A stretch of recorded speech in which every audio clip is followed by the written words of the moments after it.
Hello, Shruti. Hello, Shri. I think Shri's coming up. Yeah, there's Shri. Hey, how are y'all? Hey everyone. Hello. Hey, Hi. nice. Thanks for joining us. And I know you've got some exciting things to talk about around the AWS Toolkit for Visual Studio. But why don't we just take a couple seconds so you both can introduce yourself? So, Shri, if you don't mind starting off. Absolutely. Thank you so much for having me over. My name is Shri Subramanian. I'm a product manager for AWS Toolkits. And AWS Toolkits, I can go a little bit more. They're extensions for IDE. And today we'll focus on the toolkit for Visual Studio. Over to you, Shruti. Hi, I'm Shruti Sinha. I'm a software engineer on the AWS IDEs and Toolkits team. I work on the AWS Toolkit for Visual Studio, so I'm really excited to talk more about that and show what features it supports. Well, it's great to have you both on the show. We appreciate you being here. I just want to kind of start off to level set. If people aren't aware, what is the AWS Toolkit for Visual Studio? Absolutely. So AWS Toolkits is a set of IDE extensions, and the AWS Toolkits are supported not only in Visual Studio, we have other IDEs that we supported in. The IDE extension simplifies authenticating or connecting to AWS, interact with different resources and services, basically build and run your applications on the AWS platform without having to leave your IDE. Our team's goal is to avoid context switching for developers. Developers write code in the IDE. That's where you want to spend most of your time in. So improving and boosting productivity by avoiding undifferentiated context switching is exactly what we are here for. And an AWS toolkit for Visual Studio particularly focuses on utilities and improving experience for .NET applications specifically. Yeah. So the toolkit embeds custom IDE UX to get started with different type of .NET applications with boilerplate syntax, deploying them, and like I said, interacting with various sorts of services and resources from your IDE. Yeah, I think it's super interesting. You know, in this space, I often hear from customers a lot of time of, AWS is doing such great stuff, but I'm a .NET developer, and I know you guys are more focused on other programming languages. I'm like, no, you've got it all wrong. We've been supporting .NET since like 2009, so this is a space we've been in for a long time, right? Yeah, long time, and IDE is a great space for us to seize the opportunity to bring in idiomatic developer experiences, because customers are IDEs are personal tools. They write code in it. They're not gonna look for alternatives if they love it, right? So we want to bring the power of AWS platform to the IDEs that customers are already working in and familiar with. And to add to that, I will, as Shruti walks through the show and tell part of the segment, we also want to share lots of links for .NET community, especially. There's a lot of GitHub repository with samples and a dedicated .NET on AWS website on the AWS product page that we will also share the links to as we are going through. Today, go ahead. No, please go ahead.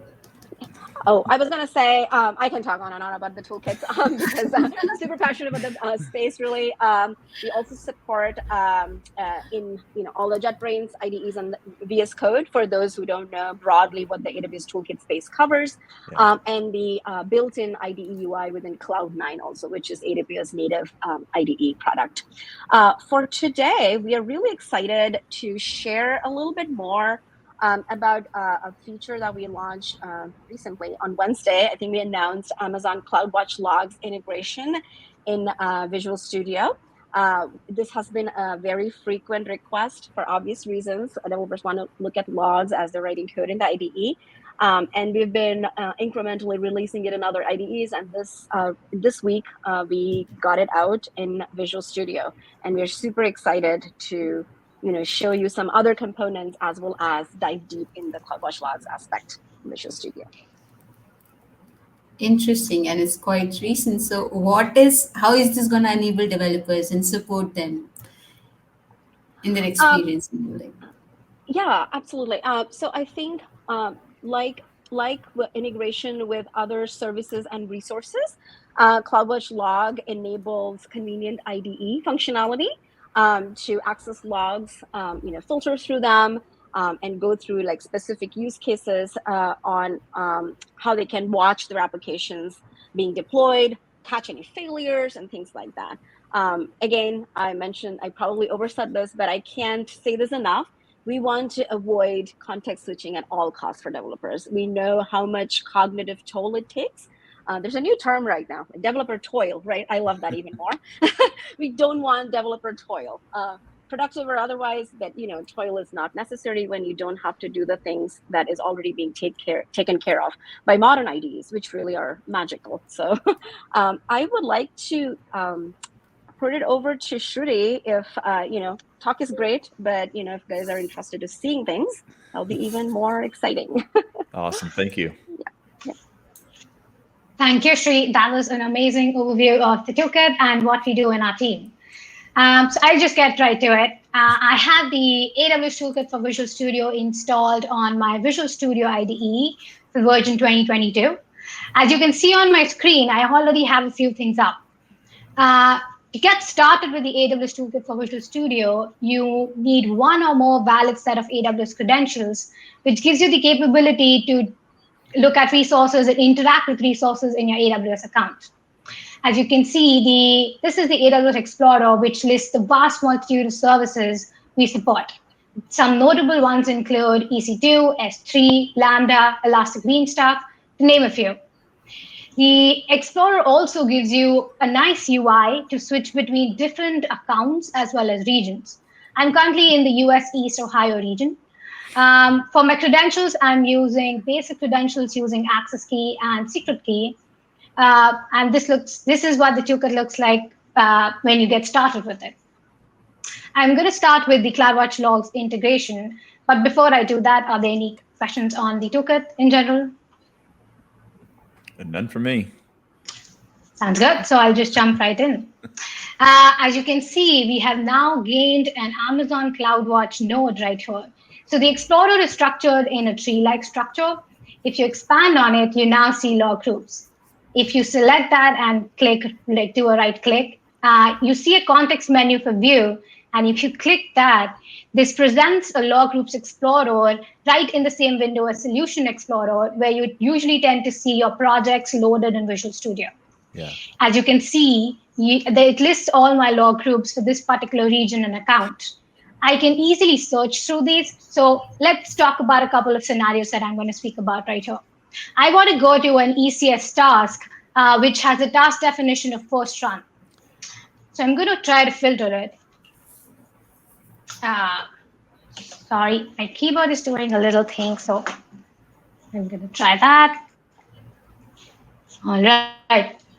As you can see, it filtered my results, and I can now see log groups matching that ECS prefix. I can see that there are just two matching results. I would now like to go and find log events associated with my log group. Before I dive deep further, I just want to talk about a few core concepts about CloudWatch logs. The CloudWatch logs service allows you to centralize all your logs in your different parts of your systems, applications, and AWS services. A few terms that you need to know about understanding how this works is log group, log stream, and log events. Log events are just records of events that are being monitored in your application.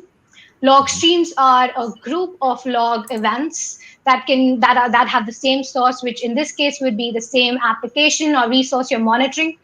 And then log groups are a collection of log streams, which have the same retention and control access policies.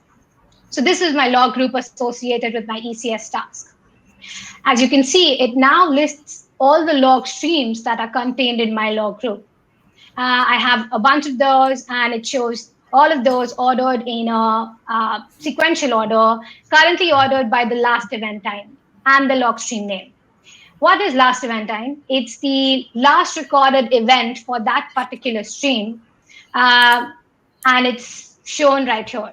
You can choose to filter your log stream by a specific keyword or a specific prefix. I'm again just going to do ECS sample right now. And as you can see, it filters my results and shows me all those log streams that match these prefix. In addition to that, you can have a few more things you can do with your log group. You can copy on and you can delete a log group. So an interesting scenario where you'd want to use this functionality is you have a service deployed for a while and it was sending logs to CloudWatch logs. You've deleted it since you no longer need it, but your log group may have still stuck around if it didn't have a retention policy specified.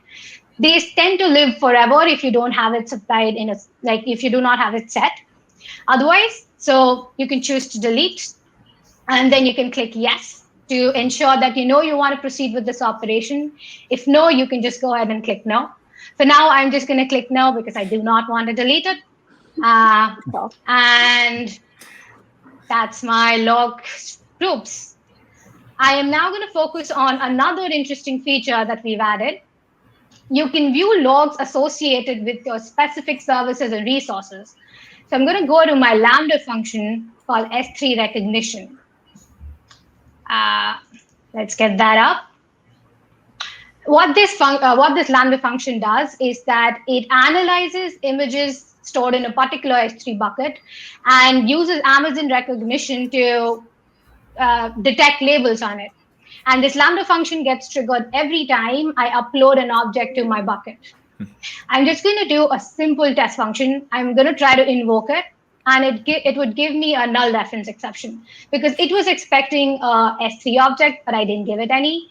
So now let's see if I want to see logs for it and see if I can find more useful information about it. There's two ways you can do it. You can either switch to the logs tab right here in the view, or you can go do a right click and go to view logs. I'm going to use the embedded view for now, which lists all the log streams that are associated with my Lambda function. Now, since I just triggered this, I expect a new log stream to come in. Let's refresh my view. And here you see that I have a new stream with a last event time of 12:46. Okay, let's see if I can find the log of interest. I'm going to go ahead and click it. And I see a bunch of logs. I am just interested to see if I actually caught the null exception.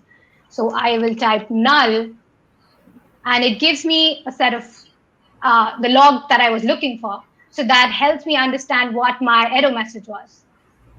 Let's do another test.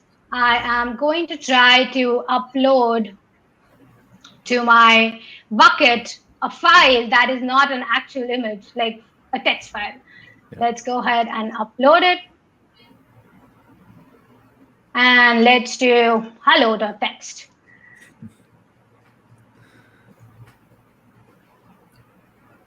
There it is. Now my Lambda function would have triggered at this point because I did upload an object to it. Let's see, it might take a few moments for the log events to show up. So you might want to refresh your view. I will now go to my log stream and refresh it again. And okay, let's see. I am going to do a failure code because I'm looking for failures. I noticed there are two of these events, but I want to see the log event from the last minute. So I'm going to filter it by time. I'm going to select today's date. And the time right now in my time zone is 12:48. So I want to filter it by 12:47. The system time that it's accept is in your local system timestamp. So that's what you'd want to enter your time input in.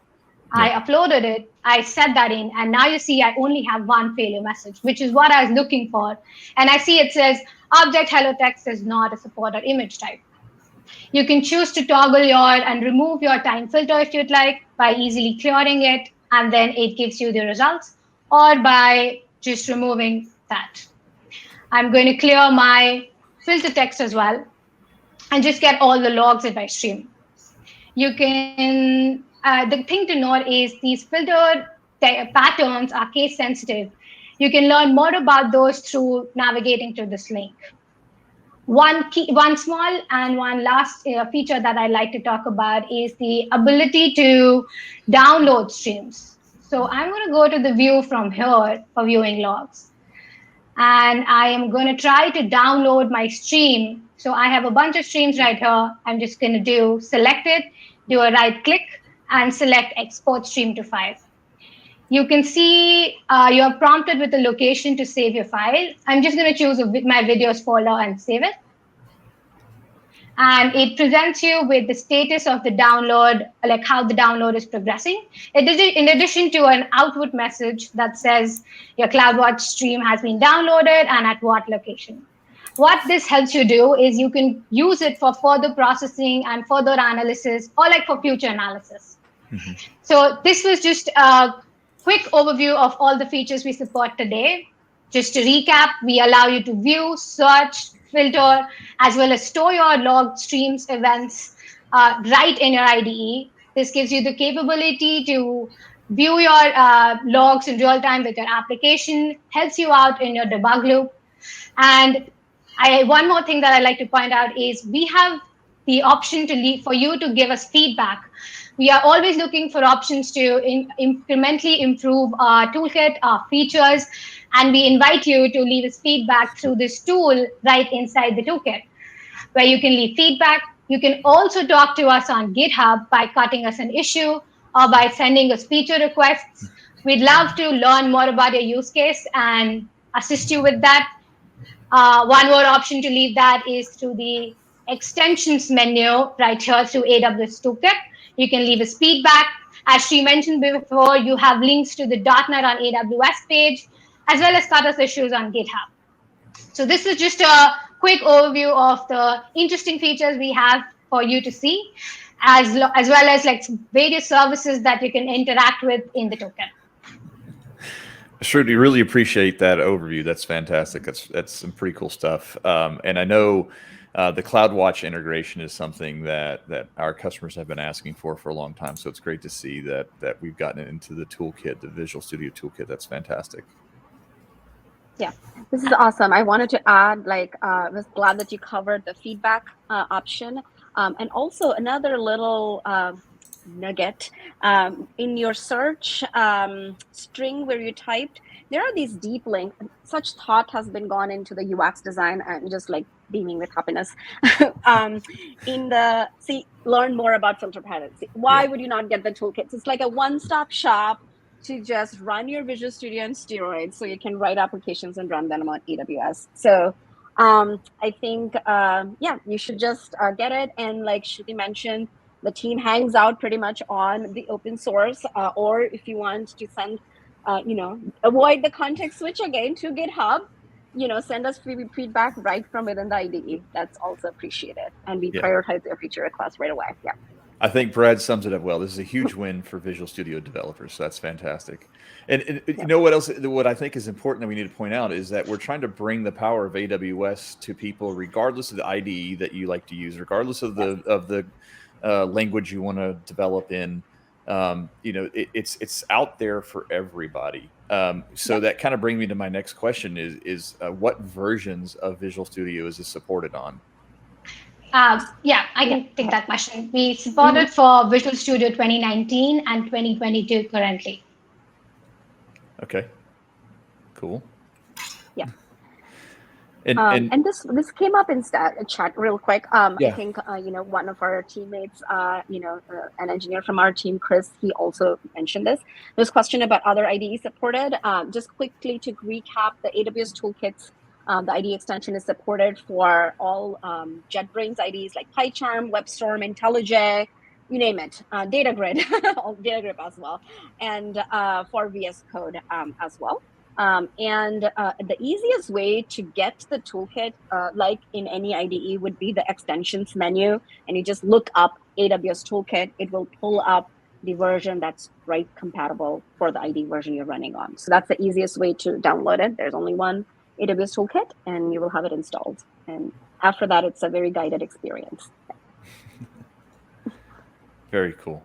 And I know we were focused on CloudWatch today, but the toolkit's been around for a long time. So if you could just briefly touch on, what are some of the other key AWS services that the toolkit for Visual Studio supports?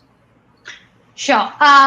There's a couple of more interesting features that I'd like to touch on. So we give you the ability to create projects with some sample templates. One of those create projects that we support is the ability to create a Lambda project, which gives you some sample templates you can choose from to get started with AWS and Lambda. As you can see, there's a few projects you can choose from. In addition to that, yeah, go You ahead. lost your screen. Oh, there it is. Back up. Oh, I'm sorry. Okay, I'm just going to repeat that then. So we support creating projects and we provide you with some sample templates to get you started. We support that for AWS Lambda and AWS CloudFormation. As you can see through the File, New Project menu, you have a couple of options to choose from. In addition to that, we have, we have SNS. I just have a few demo functions right here, but there's a bunch of other resources that you usually would have.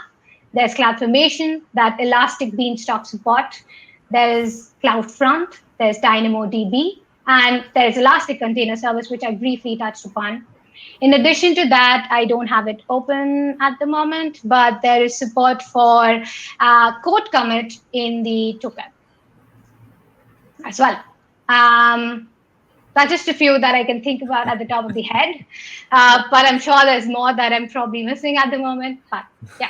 Yeah, I did want to touch on the CloudFormation one. One of the cool feature for Visual Studio Toolkit is the IntelliSense and the code prompting experience that the IDE provides, which is a huge help for writing code in CloudFormation, YAML and JSON syntax, right? So if you want to see it better, changes to that, again, go to GitHub, raise a PR or a feature request, and try it yourself and see how it works for you. I think CloudFormation template editing is also a very cool feature because it's very IDE relevant. You're in the code, you open the file, and then you get the editing prompts. So you're super excited. Want to do more of those type of files respond that way in the IDE. Yeah. Well, cool. Shruti, thank you so much for being here. I think it was an awesome demo. I've been following the toolkit for a long time, and I'm not even a developer, so that's kind of scary. That's how easy you guys make it so that somebody like myself can even jump in here and start playing around. Seema, were you getting ready to ask some? I'm sorry. No, not really. I was about to say the same thing. The UX is extremely easy, the way the toolkit has been designed, and the way Shruti has, she's been looking through, this is what we can do, search, filter, everything. So that was really cool. And I love the way they're taking the feedback. So yeah. That's pretty open, interesting. Absolutely. Yeah, there's a lot of energy put in continuing to enhance and enrich the .NET developer experience on AWS and the suite of tools that go along with it. So we really, really appreciate you having us over on this show, Chad. So we are glad that we were able to show this. And, we'll stay in touch with our customers and the dev community. Awesome. Well, thank you both so much for being here. It's great to have you. Yeah, you bet. All right.